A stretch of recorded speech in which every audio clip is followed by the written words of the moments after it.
Testing of Hyundai HGN08 air circuit breaker. The basic settings will be set by the customer. For testing, we add a 220 volt AC power supply. At first, we trip the breaker manually.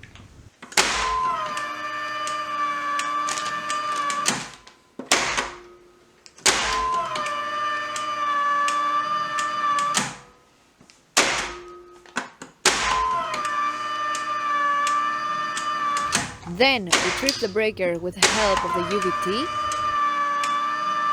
Next, we perform a short time delay test and the breaker trips almost instantly.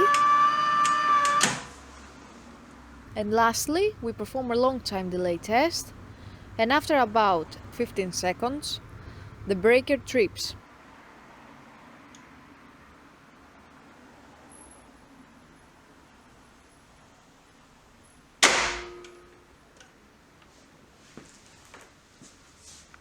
It is now clear that the air circuit breaker is working successfully and is ready to be delivered to the customer.